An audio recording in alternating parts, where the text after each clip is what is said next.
그거는 저기 다른 반 수업 거 녹화를 해가지고 얘기하기로 했어요. 자, 72쪽 볼게요. 72쪽. 일탈행동 해가지고 일탈행동의 원인을 설명하는 이론이라고 했잖아. 근데 얘네들은 일탈행동의 원인을 설명하는 이론은 그러니까 일탈행동이 왜 발생해? 라고 물어보면은 아노미 때문에 발생해. 낙인 때문에 발생해. 차별 교제 때문에 발생해. 라고 이야기를 한대. 근데 얘네들의 공통점이 뭐냐면은 사회학적 이론이라는 점. 사회학적 이론이라는 점.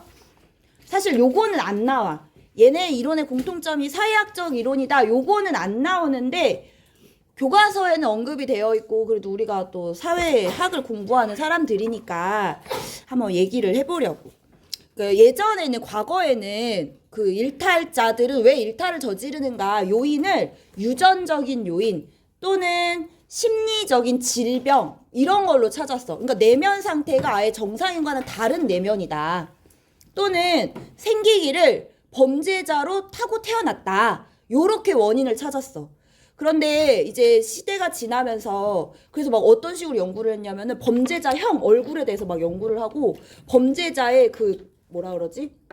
골격이 따로 있대. 뭐 그런 거에 대해서 연구하고 범죄자의 가계도를 따져가지고 위로 올라갔더니 엄마도 범죄자, 뭐 아빠도 범죄자, 할머니도 범죄자. 그 가계도에는 아예 유전자, DNA 자체가 범죄자다. 뭐 이렇게 해가지고 연구를 했었는데 이제 시대가 지나면서 그런 게 중요한 게 아니라 후천적으로 그러니까 환경적인 요인에 의해서 범죄자가 만들어지더라. 일탈자가 만들어지더라. 라는 그 이론들이 등장하기 시작해요. 그게 사회학적 이론이고 오늘 배우는 이론들이 다 후천적이고 사회적인 요인에서 일탈의 원인을 찾고 있습니다.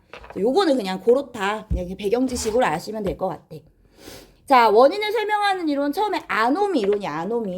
아노미는요. 두 학자가 얘기를 합니다. 뒤르케미라는 학자도 아노미를 얘기하고 이 뒤르케미 말한 아노미의 개념을 이어받아서 머튼이라는 학자도 아노미를 얘기해. 그럼 먼저 뒤르케미 말하는 아노미가 뭐냐? 그러니까 일탈이 왜 일어나? 그럼 뒤르케미는 아노미 때문에 일어나. 그럼 아노미가 뭔지를 알아야겠죠.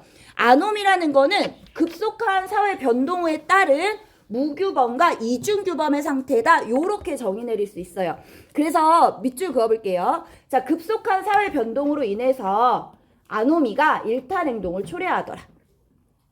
자, 사회가 급속하게 변동하면은 기존의 사회 규범이 약화돼. 그러니까 사회가 변화하면 거기에 맞춰서 새로운 규범이 등장을 해야 되잖아. 그러니까 새로운 규범이 등장하고 기존의 규범은 약해집니다.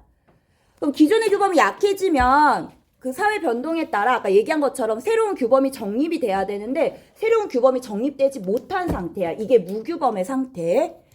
또는 이런 사회 변동의 과도기 속에서 기존 규범과 새로운 규범이 혼재하는 상황이 나타나 이중 규범의 상태.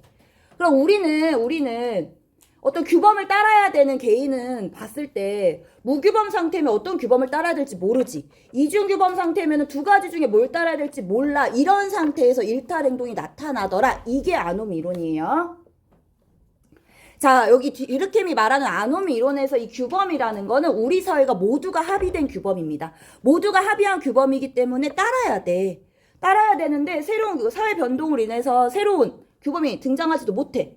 새로운 규범과 기존 규범이 혼재. 그래서 뭘 따라야 될지 우리 구성원들이 혼란을 겪다가 일탈행동을 하더라. 요렇게 보는 거야. 그럼 대책은 뭐가 되겠어요? 규범이 정립이 되면 되겠죠. 그치? 그래서 보시면 새로운 규범의 정립이나 규범 교육 강화 등 그래서 새로운 규범이 정립이 돼서 사람들한테 뭘 따라야 될지 정해주는 거야. 규범이. 이런 거를 사회규범의 통제력이 회복된다. 이렇게 얘기합니다. 그래서 사회규범의 힘을 가져야 된다. 다시. 구성원을 따를 수 있도록 새로운 규범이 정립이 돼서 사회 규범의 통제력이 회복되어야 된다라고 보는 게 뒤르케미 아노미 이론의 대책입니다. 자, 뒤르케미 아노미 이론 사례를 보영이가 봐야 되니까 한번 써볼게.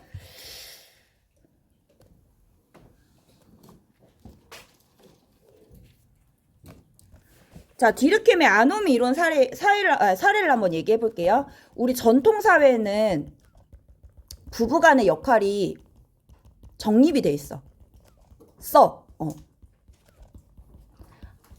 남편은 무슨 역할을 하죠? 경제 활동을 하고 바깥일 하는 양반 이렇게 얘기하잖아. 그치?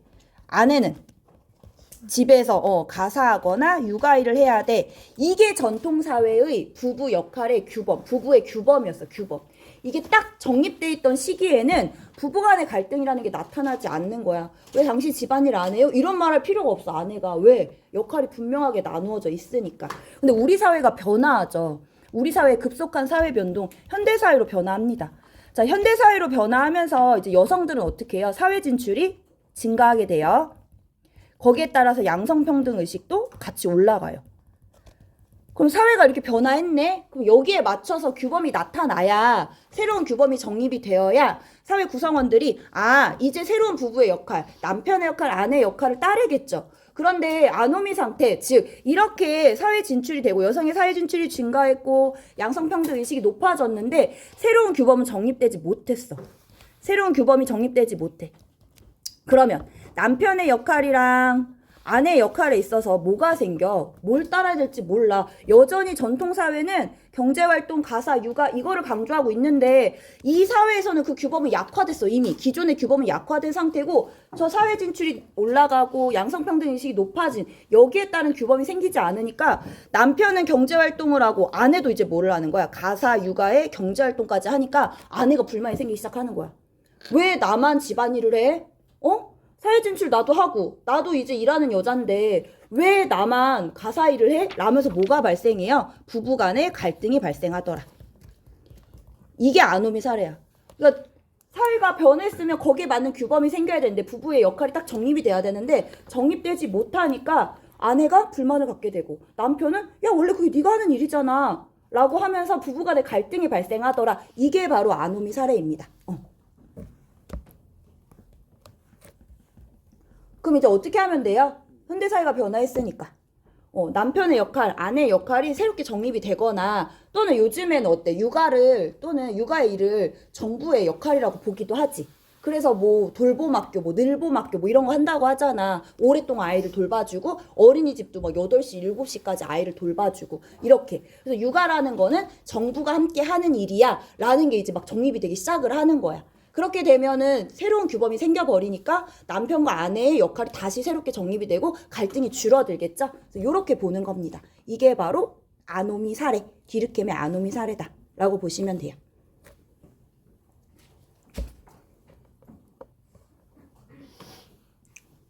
나는 이 시기를 겪었어. 그러니까 우리 엄마 아빠가 있던 시기는 전통사회, 그러니까 엄마 아빠가 예전에 살던 시기에는 남편의 아내의 역할이 분명하던 시대였어. 그치? 우리 엄마 아빠가 어렸을 때는.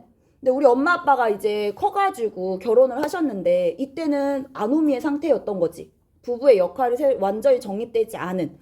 그래서 우리 아빠가 엄마가 나가서 일을 하는데 아빠가 그걸 못 받아들여. 어디 나가서 여자가 나가서 일을 해? 이런 말을 해. 근데 그 당시에 이제 여성들이 막 나가서 일을 하기 시작했거든. 어디 나가서 일을 해? 하니까 이제 부부싸움이 막 빈번해지고 막 우리 엄마 그때 이제 화장품 장사하시려고 화장품 이렇게 사놓으셨거든. 막 그 화장품 다 갖다 버리시고 뭐 이래. 그게 부부간의 갈등이 급속하게 사회는 변동했는데 부부의 역할이 다시 정립이 되지 못한 거야. 무규범 상태, 이중규범의 상태. 이런 상태에서 부부간의 갈등이 나타나는 건 디르켐의 아노미 사례로 설명할 수 있다. 이렇게 보시면 됩니다. 그치, 엄마 아빠 많이 싸웠지. 자, 그러면 이제 머튼이 말하는 아노미로 가볼게요. 머튼은 그러면 아노미를 뭐라고 얘기했냐? 못 썼어? 지민이 못 썼어? 지민이 못 썼어? 아니. 알았어. 미안해. 왜? 얘가 물어봤어. 수현이 못 썼어? 썼어? 자, 이제 머튼의 아노미예요. 머튼의 아노미는 디르켐의 아노미 이론을 머튼이 이제 수용해가지고 자기가 미국 사회에 맞게 변형을 해가지고 이제 아노미를 다시 정립을 합니다. 개념을. 머튼이 말하는 아노미라는 거는 한마디로 얘기하면 목표와 수단 간의 괴리다 이렇게 얘기할 수 있어요. 근데 이 목표라는 거는 문화적 목표예요. 문화적 목표라는 거는 사회적으로 합의된 목표를 의미합니다. 그래서 문화적 목표가 뭐라고? 사회적으로 합의된 목표와 이 합의된 목표를 이룰 수 있는 제도적 수단 간의 괴리의 상태를 아노미 이렇게 얘기해. 우리 사회가 합의한 목표라고 보면 예를 들면 이런 거야. 성공, 금전, 획득 이런 게 문화적 목표예요. 우리 다 성공하고 싶지. 그치? 이거 우리 사회가 공유하고 있고 이거 어떻게 보면 우리 사회 우리가 태어나서 학습된 거야. 학습된 거. 우리는 성공해야 돼. 태어났으면 성공해야지. 합의된 목표. 그러면 성공하고 금전적으로 금전을 획득하기 위해서 우리 사회에서 용인된 수단들이 있어. 그게 제도적 수단이야. 예를 들면 교육. 교육은 뭐겠어요? 높은 학력, 뭐 많은 자격증 이런 것들 얘기하죠. 그리고 성공하고 금전 획득하려면 우리 사회에 용인된 수단 또 뭐 있어요? 성실. 이런 것들이 제도적 수단이야. 누구나 다 성공하고 싶고 누구나 다 돈을 벌고 싶은데 누구나 높은 학력에 갈 수는 없지. 누구나 많은 자격증을 가질 수는 없지. 그 사이의 괴리를 아노미 이렇게 얘기합니다. 그 괴리를 좁히고자, 간격을 좁히고자 사람들이 뭐를 하더라? 일탈 행동을 한다는 얘기야.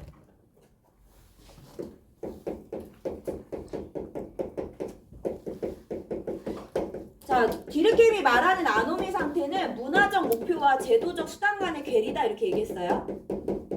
여기서 생기는 괴리.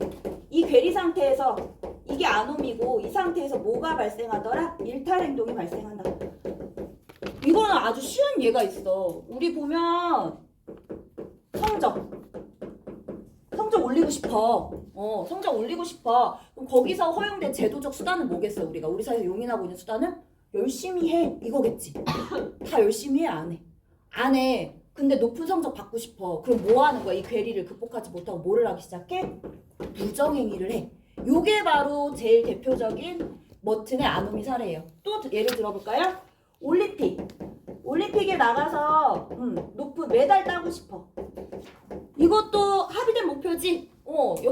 경기하는 선수들이라면은 올림픽 메달 다 따고 싶어 해. 그러려면 뭐 해야 돼? 성실해야 돼. 노력해야 돼. 이게 우리 사회에서 용인한 수단이야. 근데 다 노력하고 성실하더라도 메달 딸 수 있어 없어? 없다고. 그럼 이 괴리를 극복하고자 메달 따고 싶으니까 어떻게 해? 약물을 복용해. 이런 것들이 디르켐의 머튼의 아노미 사례이다 라고 보시면 돼요. 그럼 어떻게 해주면 돼요?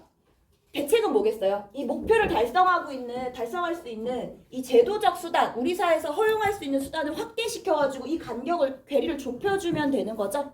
자, 그래서 보시면 대책이 뭐예요? 문화적 목표 달성을 위한 제도적 수단의 확대가 필요하다. 예를 들면은 돈 많이 벌고 싶은데 직업이 없어. 직장이 없어. 뭐 교육의 수준이 낮아. 그럼 어떻게 해주면 돼? 직업훈련학교에 기회를 확대시켜서 여기서 교육을 받아가지고 직장을 가질 수 있는 기회를 부여한다든지 그렇게 하면 돈 많이 벌 수 있다라는 게 달성이 될 수 있잖아. 그래서 제도적 수단의 확대 이런 거를 강조하는 게 머튼의 아노미다라고 보시면 돼요.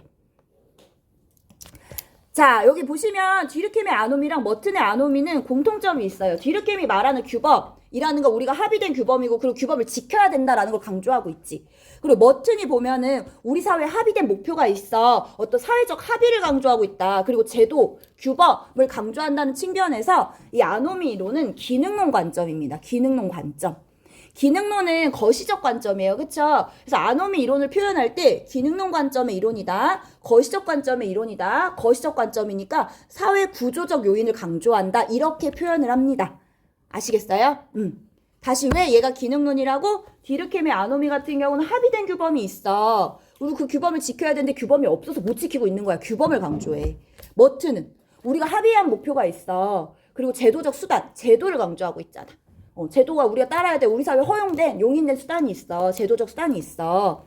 라고 하기 때문에 기능론, 거시적 관점, 요게 공통점이에요.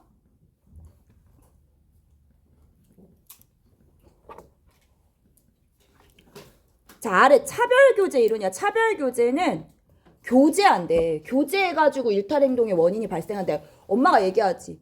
우리 소미는요, 진짜 공부 열심히 하래요. 근데 친구를 잘못 만나가지고 공부를 안 해요. 이런 얘기 하잖아. 우리의 머리가 좋은데 친구를 잘못 만났어요. 한마디로 일탈자랑 교제를 할수록 일탈 행동을 할 가능성이 높다라고 보는 게 차별교제 이론이에요. 그럼 교제한다는 얘기는 서로 만나가지고 상호작용을 한다는 얘기죠. 그래서 거기 밑줄 그어볼게. 상호작용의 과정을 강조하는 이론이다. 그래서 일탈 행동은 타인과의 상호작용 과정을 통해서 배우는 거야. 일탈 행동의 기술, 습득, 그리고 일탈 행동을 했을 때 정당화하는 동기, 가치관, 내면화를 학습합니다. 학습한다는 얘기는 사회화된다. 요렇게 바꿔도 돼. 일탈에 필요한 지식, 기능, 가치를 일탈자로부터 학습하고 사회화한다라고 보는 게 차별 교제 이론이에요. 왜 차별자가 붙었을까? 정상인과 사귀지 않고 누구랑 사귄다고? 일탈자랑 사귄다고. 그래서 차별 교제 이론이야. 그럼 일탈 행동 줄이려면 어떻게 해야 돼? 나쁜 친구 끊어야겠지. 일탈자 끊어야겠지. 그래서 일탈 행동을 줄이려면 일탈자와의 접촉을 차단해라. 그리고 정상인 만나라. 민서 만나서 사겨, 소미야. 이렇게 얘기하는 거야. 너 다른 애랑 놀지 말고 민서랑 사겨. 민서 정상인이잖아. 공부 열심히 하고. 그럼 너 일탈 행동 줄일 수 있어. 라고 보는 게 차별 교제 이론. 자, 낙인 이론 갈게요. 낙인은 사회적 반응론이라고 해요. 사회적 반응론. 한번 예를 들어볼게요. 예를 듣고 나중에 설명해볼게요. 사회적 반응론이다. 그래서 일탈 행동의 원인이 뭐냐? 어떤 그 행동의 사회적 반응. 사람들이 부정적인 반응을 보이면 그 사람이 그 반응을 내면화해서 일탈자가 된다는 얘기야. 예를 들어볼게요. 여기 민서가 있고 여기 이제 소미가 있어. 민서랑 소미랑 맨 앞에 앉아가지고 그냥 수능 100일 남았는데 너무 이제 스트레스 많이 받지. 야, 우리 뭘 하자. 뭘 해야겠어. 그래서 둘이서 스트레스를 풀려고 지우개를 100개씩 샀어. 그래가지고 막 지우개를 막 부러뜨리기 시작해. 지우개 막 부러뜨려. 얘네들은 단순히 스트레스 받아가지고 시작한 행동이야. 아우 씨 열받아 그냥. 아우 이거 막 성적도 안 오르고 막 열받아서. 내가 들어왔는데도 둘이 온지도 모르고 계속 지우개를 부러뜨려. 막 욕까지 섞어가면서 민서 욕도 안 하는데 에이씨 이러면서. 근데 소미도 막 부러뜨려. 근데 그걸 보자마자 민서야 어머 너 많이 스트레스 받았구나. 그래 지우개 100개밖에 못 부러뜨렸어? 내가 100개 더 사줄게. 200개 부러뜨려. 괜찮아. 민서 행동에는 괜찮아. 소미한테는 소미야 이제 정신이 나갔구나. 지우개를 부러뜨리니? 너 미안해 소미야 이거 너한테 하는 거 아니고 또라이야? 이렇게 얘기해버렸어. 그리고 소미는 내가 또라이라고 취급했어. 자 봐봐. 같은 행동을 했어. 지우개 부러뜨린다는 같은 행동을 했는데 민서는 괜찮아. 소미는 또라이 아니야? 반응이 달랐지 그쵸? 반응이 달랐지. 요게 뭐냐 낙인을 찍어버린 거야. 요게 뭐야 내가 같은 행동에 대해서 다르게 대우했잖아. 차별적으로 대우한 거야. 차별적 제지한 거야. 이걸 뭐라고 얘기해? 같은 행동에 대해서 다른 반응을 보였잖아. 이걸 사회적 반응 이렇게 얘기해. 자 그러면 이제 또라이라고 취급받은, 또라이라고 낙인 찍히고, 또라이라고 제재당하고, 또라이라고 반응당한 이제 소미는 어떻게 하느냐? 이 반응이나 낙인이나 차별적 제재에 따라서 부정적 자아를 형성하고 내면합니다. 선생님이 나보고 나쁜 애 또라이라고 했는데 내가 진짜 또라이인가? 그래 나 또라이네. 아씨 나 또라이야. 나 또라이 맞아. 보여줄게. 그러면서 계속 지속적으로 반복적으로 계속 지우개를 부러뜨려.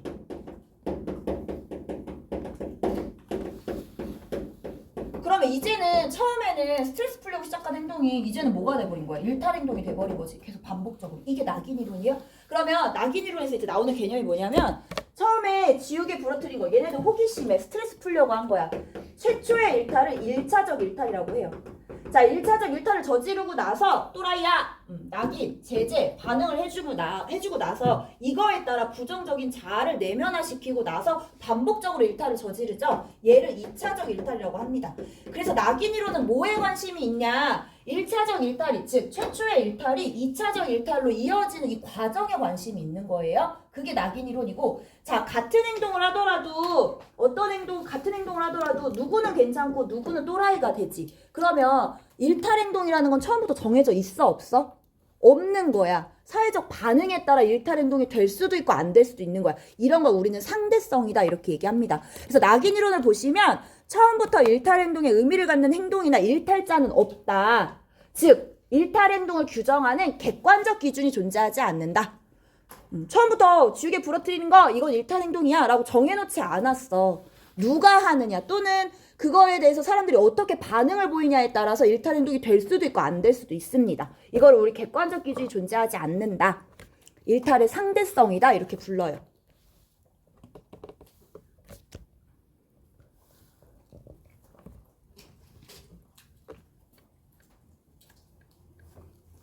자, 얘 역시도 뭐예요? 이 행동에 대해서 반응을 보이고 있는 거지 상호작용을 하고 있는 거잖아. 반응. 어이구 저 또라이, 어이구 저 바보 하면서 반응을 보이고 있는 거잖아. 얘도 역시 상호작용 과정을 중시하고, 자, 상호작용에서 이 사람들에 의해 일탈행동이나 일탈행위자로 규정된 거야. 얘 규정됐어. 지금 사회적 반응에 의해서 너는 일탈자야 라고 규정이 됩니다. 상호작용 과정에 의해서. 자, 그래서 1차적 일탈을 저질렀다는 이유로 1차적 일탈을 뭐라고 불러? 최초의 일탈이야. 처음에 호기심에 한 행동. 일탈자라는 낙인이 찍혔다. 차별적 제재를 받은 거죠. 찍힌 사람이 부정적 자아를 갖고 내면함으로써 2차적 일탈, 반복적인 일탈을 저지르게 되더라.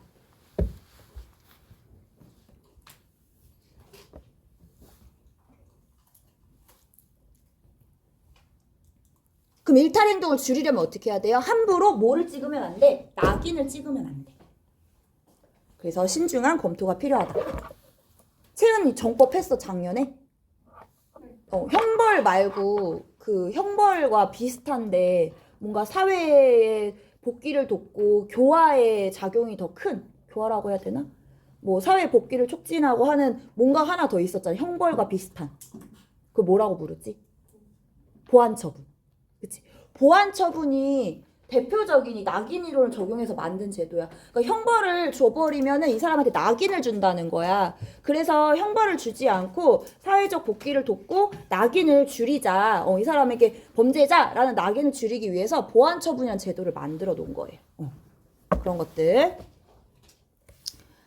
자, 그럼 낙인 이론은 일탈을 규정하는 객관적 기준이 없다라고 했어. 같은 행동이라도 반응에 따라서 일탈 행동이 될 수도 있고 안 될 수도 있다고 했어. 그런데 차별교제 이론 볼까? 차별교제 이론 한마디로 이거지. 일탈 행동하는 애랑 놀면 일탈자가 돼 이거잖아. 그럼 얘는 뭐야? 처음부터 일탈 행동이라는 게 있어. 그래서 일탈 행동 하는 애가 있는 거야. 일탈하는 집단이 존재하고 있어. 얘는 일탈 행동에 대한 객관적 기준이 있는 이론이야. 위에 아노미로 가볼게요. 머튼 같은 경우도 어떻게 얘기해요? 우리 사회의 목표를 이루기 위한 용인된 수단이 있어. 그 수단 이외의 다른 행동으로 목표를 이루려면 그거는 일탈 행동이야 라는 기준이 있어. 그치?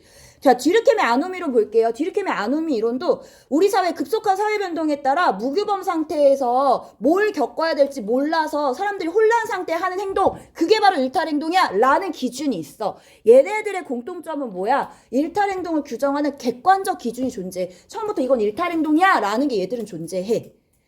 하지만 낙인 이론은 아니죠. 같은 어떤 행동이라도 반응에 따라 일탈 행동이 될 수도 있고 안 될 수도 있더라. 그래서 차이점을 물어볼 때 아노미랑 차별교제 이론은 일탈 행동을 규정하는 객관적이 있다. 낙인 이론은 없다. 이걸 물어봅니다.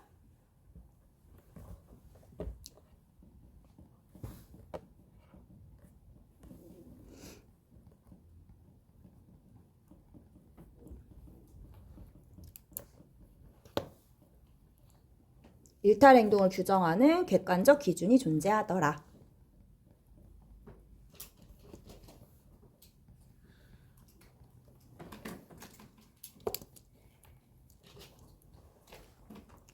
뭐가 맞는 것 같아? 어제 일반 가서 애들한테 너는 왜 일탈자가 되니? 한번 알아보자. 그래서 막 세 가지 설명한 다음에 너는 왜 일탈자가 된 거 같니? 그랬더니 자기는 아무리 봐도 이 세 가지에 들어가지 않는 거 보니 일탈자가 아닌 것 같대. 그래서 그럴 리가 없다. 너를 잘 생각해봐라. 다 엄마가 하는 얘기지. 착한 친구 만나.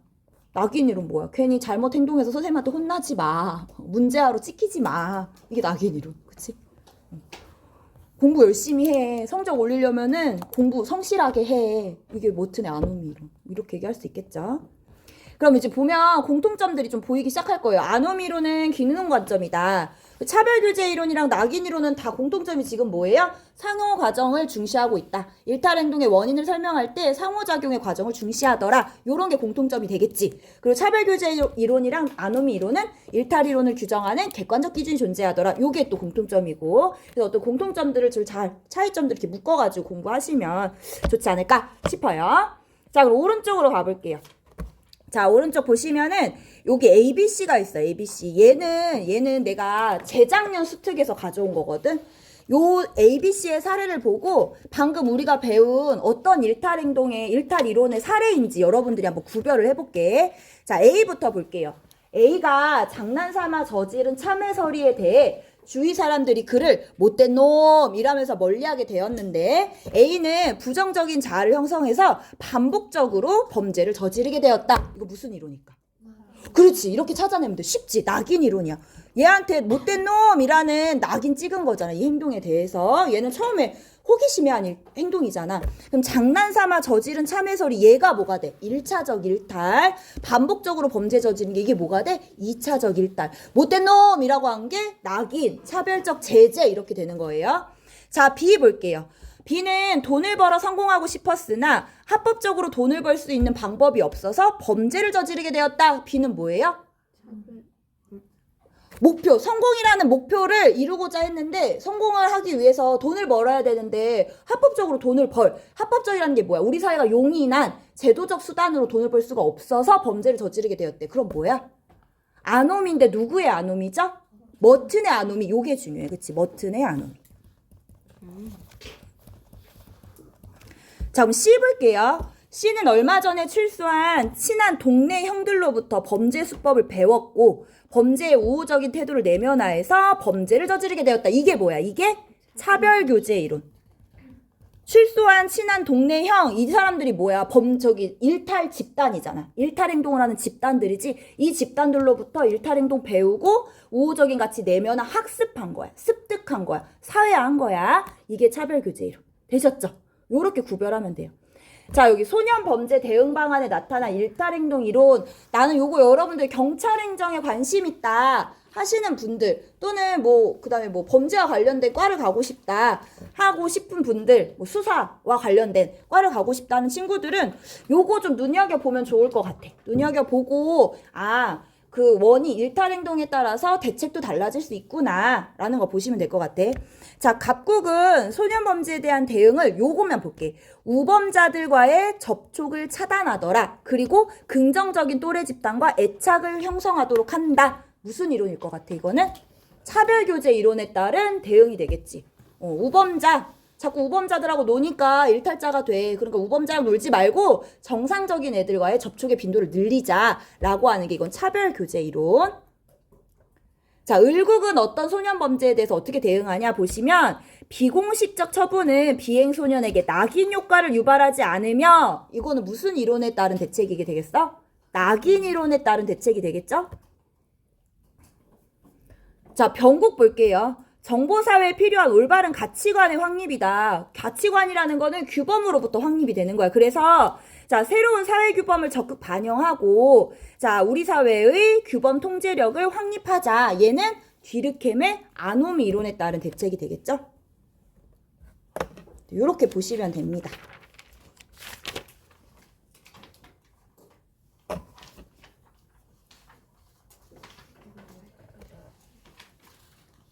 어떤 거? 은하 말해줘.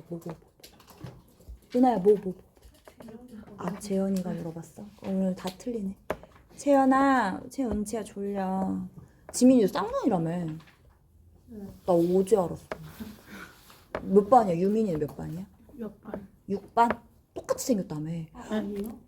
근데 지희쌤이 똑같이 생겼다고 하시더. 완전 다르게 생겼어요. 일란성이야? 일란성. 어제 막 지희쌤이 똑같이 생긴 거 보니까 일란성이겠죠? 이러셨는데. 마스크 쓰면 비슷해. 아니 근데 나 너랑 비슷한 애를 본 거 같아.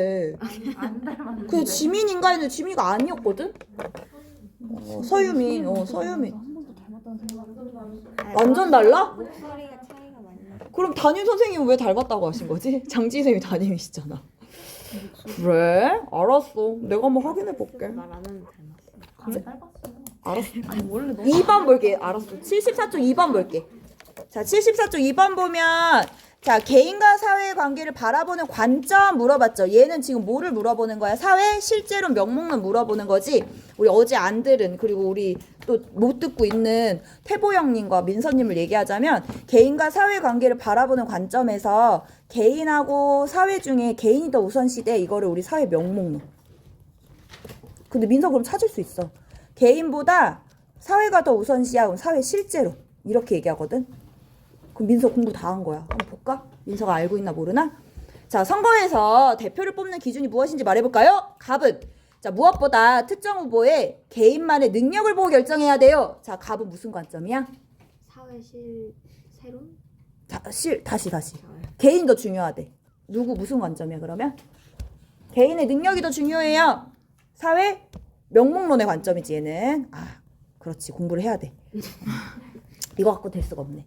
자, 저는 후보가 소속된 정당을 보고 결정해야 돼. 그 후보가 속해 있는 사회를 보고 결정해야 된다. 얘는 뭐야? 사회 실제론.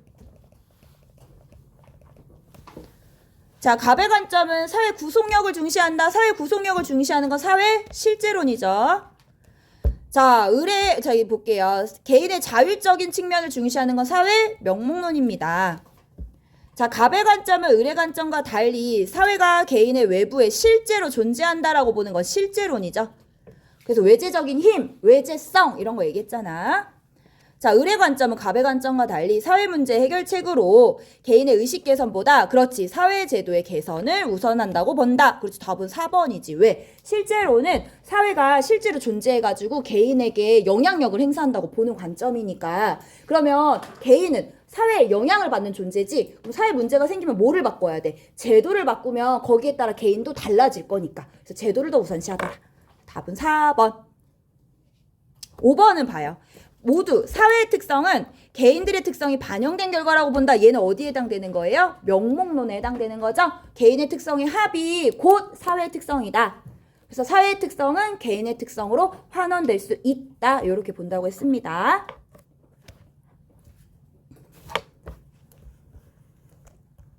육 번 볼게요. 6번. 6번 안 풀어본 사람 지금 풀어볼까? 6번.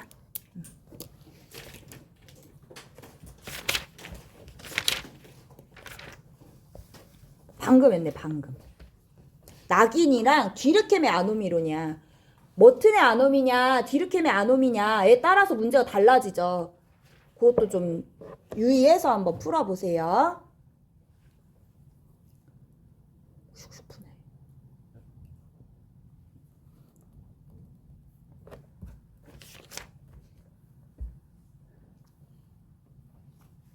민서의 답은? 태양이 풀어봤어? 태양이 풀었어?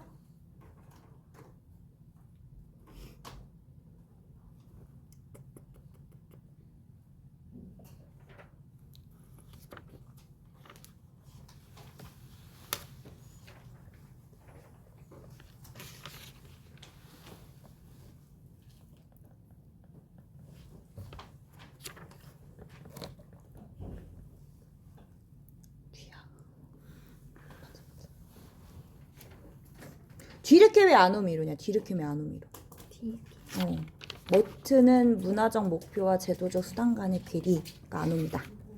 디르켐은 급속한 사회 변동에 따른 무규범, 이중규범의 상태가 아노미다. 라고 보는 거지. 그러면 디르켐의 아노미론은 규범의 확립을 사회 통제력의 회복 이렇게 대책을 얘기했고, 머튼은 제도적 수단이 없으니까 수단을 확대해. 제도적 수단을 확대하는 것이 일탈의 대책. 자, 볼게요. 자, 낙인이론, 디르켐의 아노미 이론 중 하나이다. 일탈 행동을 규정하는 객관적 기준이 있다고 보는가? 아니요 한 게 뭐야? 낙인이론. 얘들은 일탈적 기준이 없다라고 보잖아. 있다고 보는 게 디르켐의 아노미 이론입니다. 그러면 기억 볼게요. 차별적인 제재가 일탈의 원인이라고 본다. 그렇지. 낙인이 이게 뭐야? 낙인이 차별적인 제재. 같은 행동에 대해서 다르게 반응 보이는 게 이게 차별적 제재야. 차별적 제재.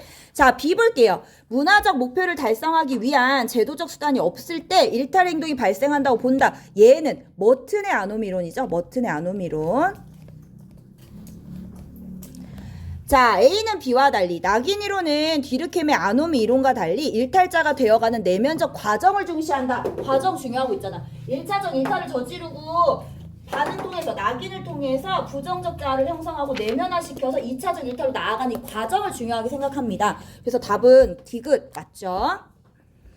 자, B 볼게요. 리을 볼게요. 디르켐의 아노미 이론은 낙인 이론과 달리 일탈 원인으로 일탈에 대한 우호적인 가치관의 학습을 중시한다. 학습을 중요시하는 건 뭐야, 얘들아? 차별 교제 이론. 배웠다고. 나쁜 거 배워서 나쁜 행동 하더라. 답은 2번 이렇게 찾아주세요. 뒤로 가볼게요. 뒤로 가서 3번 볼게요. 3번. 77쪽. 요즘에는 문제가 이렇게 나와. 그 개인과 사회관계를 바라보는 관점을 이렇게 제시문을 줍니다. 그러면 실제론이냐 명목론이냐 물어보는 거죠. 자, 갑부터 볼게요. 갑은 어떤 관점을 갖고 있느냐? 어린 시절 겪었던 전쟁을 이야기하면서 밑줄 그어볼까요? 개인이 사회와 분리될 수 없는 존재라는 점을 강조했대. 어제 이런 비슷한 말 보지 않았어? 개인은 사회 속에서만 존재 이유를 갖는다, 존재한다. 사회 유기체설에서 강조했던 내용이죠. 그쵸? 그 심장, 민서 심장 봐봐. 두근두근두근두근. 내 유기체 안에 있는 심장이 너무 예뻐가지고 너한테 보여주고 싶어서 내 심장을 꺼내서 여기다 돌려놨어. 그러면 여기다가 심장을 독립적으로 꺼내놓으면 이 심장은 심장의 기능을 해? 못해? 못해. 그리고 이 심장이라는 건 비로소 내 유기체 안에 있을 때야 기능을 하는 거지. 실제로도 마찬가지야. 사회 유기체로. 사회의 부분이 개인이야. 그럼 이 개인도 독립적인 존재로서는 의미가 없어. 이 사회 안에 있을 때만 의미가 있다라는 거야. 마치 유기체의 심장처럼. 이렇게. 자, 그는 전쟁으로 나라를 잃은 뒤 사회 체계 속에서 국민이 겪은 가치관의 혼란을 이야기하면서 밑줄 그어볼게요. 사회는 개인의 힘을 넘어서는 존재로 개인의 가치관 형성과 변화에 커다란 영향을 끼친다고 존재하였다. 그럼 지금 사회에 외적인 힘을 강조하고 있죠. 외재성을 강조하면서 개인에게 영향력을 미치고 있더라. 갑이 갖는 관점은 사회 실제론 이렇게 되겠죠. 실제로 존재하면서 개인의 가치관 형성에 영향을 미쳐 이렇게 얘기하고 있잖아.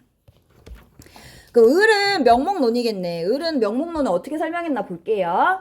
자신이 시민단체 활동을 하는 이유를 시민의 힘으로 세상을 만들어 나가야 된다고 믿기 때문이래. 자, 시민의 힘으로 세상을 만들어 나가야 된다고 믿는다. 개인이 사회를 바꿔가는 존재다라고 보는 거잖아. 자, 그는 사회체제의 변화가 개인의 가치관에 영향을 끼치는 게 아니라 뒤에 밑줄 개개인의 인식과 의지가 사회체제의 속성을 결정짓고 변화시키는 원동력이라고 밝혔다. 개인의 인식과 의지가 이 사회를 바꿔가는 측면을 얘기하고 있네요. 을은 뭐가 돼요? 사회 명목론 이렇게 됩니다.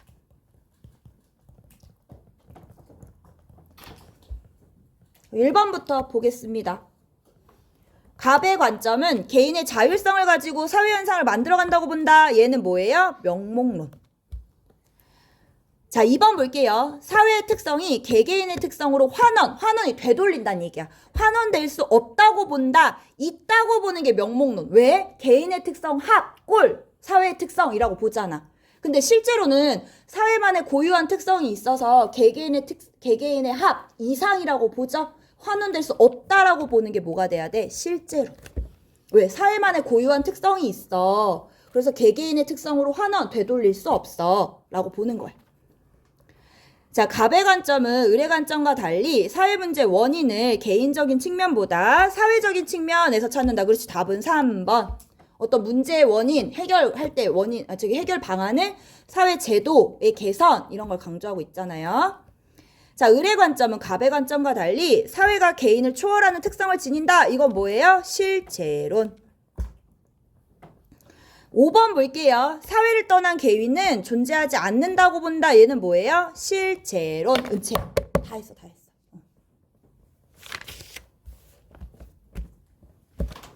답은 3번. 하시고 7번 문제 볼게요. 7번 문제 볼게요. 채은아, 우리 2문제만 풀 건데 한번 일어나 볼까? 7번 문제, 7번.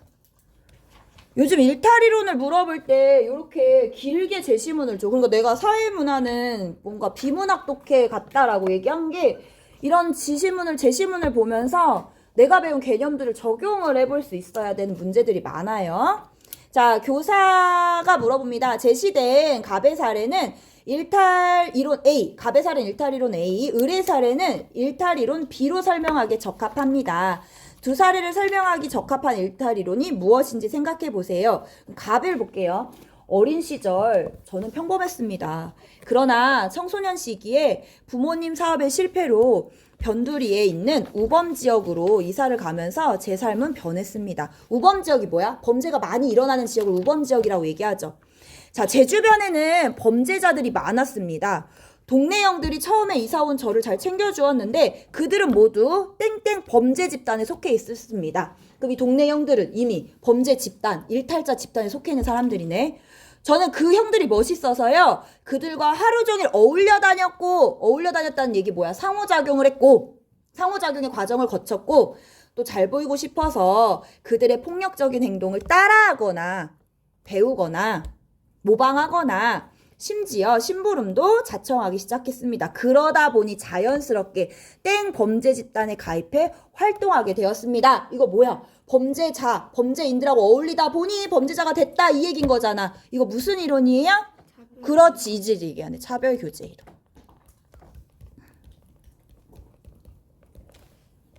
을 볼게요. 저는 학교 복도에서 떨어진 휴대폰을 주웠는데요. 담임 선생님께 가져다 드리려는 것을 깜빡하고 책상 속에 넣어두었는데 그것을 본 학급 친구가 담임 선생님에게 이야기를 했어요. 학생들은 저를 가리키면서 도둑놈이라고 수군거렸어요. 저의 이야기를 들으신 담임 선생님은 친구들에게 사실이 아니야 라고 말을 했지만 모두 믿지 않았습니다. 결국 저는 더 이상 학교를 다닐 수 없어서 자퇴한 후 거리를 방황하다가 자포자기한 심정으로 난 원래 그런 놈이다 라는 생각을 갖게 되었고 저는 결국 절도범의 길로 들어서게 되었습니다. 자, 처음에 휴대폰을 집어 넣은 거 얘가 휴대폰을 책상 속에 넣은 거는 호기심이라고 이거 모르고 한 행동이지. 이게 최초의 일탈이야. 1차적 일탈. 그런데 친구들이 도둑놈이라고 수군거렸어. 반응을 보였어. 이게 뭐야? 낙인. 이게 차별적 제재. 난 원래 그런 놈이야. 부정적 자아를 형성하게 됐어.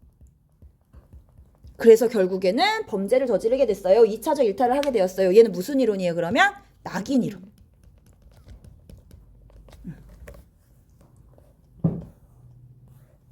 자, 기억 볼게요. A는 2차적 일탈이 발생하는 과정에 주목한다. 2차적 일탈의 발생 과정에 주목하는 거는 낙인 이론이 돼야겠죠? B가 돼야 돼.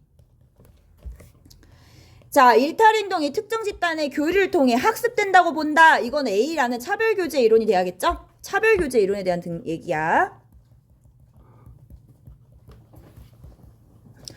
이거 나왔네. A는 B와 달리 일탈을 규정하는 객관적 기준이 존재한다. 범죄라는 일탈 행동을 하는 집단이 있어. 일탈 행동이라는 건 존재하는데 그거를 하는 집단이 있어. 그 사람들하고 놀면 나쁜 놈이다 이렇게 얘기하고 있는 거잖아. 그래서 객관적 기준이 존재한다고 봅니다. 자, 낙인 이론은 차별교제 이론과 달리 특정 개인이나 집단이 일탈자로 규정되는 과정에 주목한다. 맞죠? 그치? 리을. 답은 5번 이렇게 봅니다. 그래서 어떤 과정에 주목하고 있다. 그럼 낙인 이론 이렇게 생각하시면 돼요. 학습, 사회하다. 그럼 차별교제 이론. 한 문제만 더 볼게요. 마지막이야. 우리 81쪽 4번 볼게요. 81쪽 4번. 자, 일탈이론 가나다에 대한 설명을 옳은 거 9월 모평, 작년 9월 모평이에요. 자, 가나다가 중요하겠지. 왜 일탈이론은 매우 다양하게 있으니까. 디르켐의 아노미 이론, 차별교제 이론, 낙인 이론 중에 하나이다. 아노미도 얘들아 누구의 이론? 디르켐의 아노미 이론이에요. 자, 가볼게요. 자, 사람마다 사회 규범을 내면화 과정은 일률적이지 않다. 자, 똑같지 않아서 일탈에 대한 반응도 다르다. 여기까지는 잘 모르겠어. 자, 마지막이 중요하겠지. 특히 일탈을 정당화하는 태도를 가진 사람들과 지속적으로 어울리면 일탈에 대한 우호적인 태도를 내면화해서 일탈자가 될 수 있대. 자, 이거 무슨 이론이에요? 그러면 차별교제 이론. 그렇지. 일탈자랑 어울리면 일탈자가 돼. 이 얘기잖아.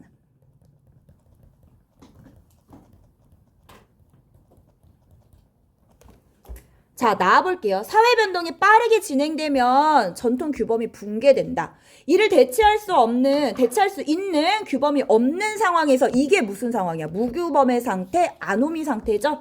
사람들은 삶의 목적과 방향을 상실하여 일탈할 가능성이 높아진다. 디르켐의 아노미 이론. 얘가 뭐야? 얘가 바로 아노미지. 급격한 사회변동에 따른 규범이 없는 무규범의 상태에서 사람들이 일탈하더라. 디르켐의 아노미 이론. 자, 일탈이 사회적 통제를 야기하는 게 아니라 사회적 통제가 일탈을 야기하더라. 자, 일탈은 여기 뒤가 중요하겠네. 행위 자체가 아니라 일탈을 둘러싼 사회적 반응과 인식에 의해 결정되더라. 그러니까 일탈 그 행동 자체가 중요한 게 아니라 그 행동이 일탈 행동이야. 이게 중요한 게 아니라 사람들의 반응에 따라 일탈 행동이 규정된다. 얘는 뭐야? 낙인 이론. 자, 타인과의 상호작용을 통해서 일탈이 학습된다라고 보는 건 무슨 이론이에요? 차별교제 이론. 부정적 자아가 형성되는 과정에 중시하는 거는 뭐야? 낙인 이론. 자, 일탈에 대한 대책으로 새로운 사회규범의 정립을 강조하는 거는 디르켐의 아노미 이론. 차별적 제재를 일탈 행동의 원인으로 보는 건 낙인 이론. 일탈에 대한 대책으로 정상 집단과의 교류 촉진은 차별교제 이론. 답은 몇 번이에요? 1번 이렇게 되겠죠? 갔다 왔어? 좀 괜찮아? 뭐라고? 다음 시간에 풀 문제 드릴게요. 요거 풀어오시면 요거 풀이하고 이제 문화 파트로 넘어갈게. 근데 어제 나눠주신 것도 주실 수 있나요?